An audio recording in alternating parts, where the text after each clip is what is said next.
Hi friends, ബ്രേക്ക്ഫാസ്റ്റിന് കറി എന്തുണ്ടാക്കുമെന്ന് ആലോചിക്കുകയാണോ? എങ്കിൽ ഇതുപോലെ ഒന്ന് ട്രൈ ചെയ്ത് നോക്കൂ. തലേന്ന് രാത്രി കുതിർത്ത് വെച്ച ഗ്രീൻ പീസിലേക്ക് 2 ഗ്ലാസ് വെള്ളവും ഒഴിച്ച് ഒരു കുക്കറിൽ 2 വിസിൽ വരുന്നത് വരെ വേവിച്ചെടുക്കാം.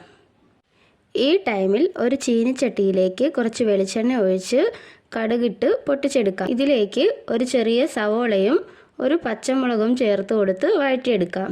സവോള ചെറുതായി വഴണ്ടു വരുമ്പോൾ ഒരു ക്യാപ്സിക്കം ചെറുതായി അരിഞ്ഞ് ചേർത്ത് കൊടുക്കുന്നുണ്ട്. ഇവ മൂന്നും കൂടെ നന്നായി വഴറ്റിയെടുക്കാം.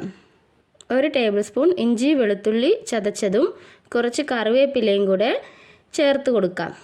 ഈ ടൈമിൽ നമ്മുടെ ഗ്രീൻ പീസ് വെന്ത് വന്നിട്ടുണ്ടാവും. അതിലേക്ക് ഒരു ക്യാരറ്റും ഒരു ഉരുളക്കിഴങ്ങും കൂടെ ചെറുതായി അരിഞ്ഞതും കൂടെ ചേർത്ത് കൊടുത്ത് കുക്കറിൽ 2 വിസിൽ വരുന്നത് വരെ വെയിറ്റ് ചെയ്യാം.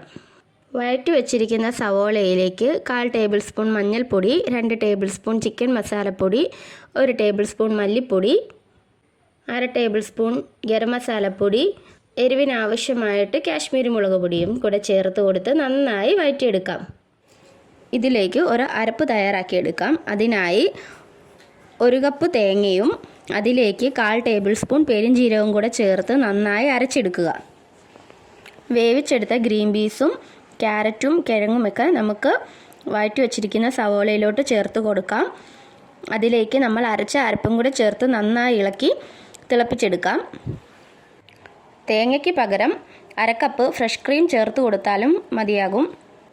ഈ ടൈമിൽ പാകത്തിനുള്ള ഉപ്പും കൂടെ ചേർത്ത് കൊടുത്ത് കറി ഒന്ന് തിളപ്പിച്ചെടുത്തു കഴിഞ്ഞാൽ നമ്മുടെ മസാല ഗ്രീൻ പീസ് കറി റെഡിയായി കഴിഞ്ഞിരിക്കുന്നു. അപ്പത്തിൻ്റെ കൂടെയൊക്കെ എളുപ്പത്തിൽ തയ്യാറാക്കി എടുക്കാവുന്ന ഒരു അടിപൊളി കറിയാണ്. എല്ലാവരും ട്രൈ ചെയ്ത് നോക്കുക. അപ്പോൾ എൻ്റെ ചാനൽ ആദ്യമായി കാണുന്നവർ ഒന്ന് സബ്സ്ക്രൈബ് ചെയ്ത് സപ്പോർട്ട് ചെയ്യണേ. നെക്സ്റ്റ് വീഡിയോയിൽ കാണാം.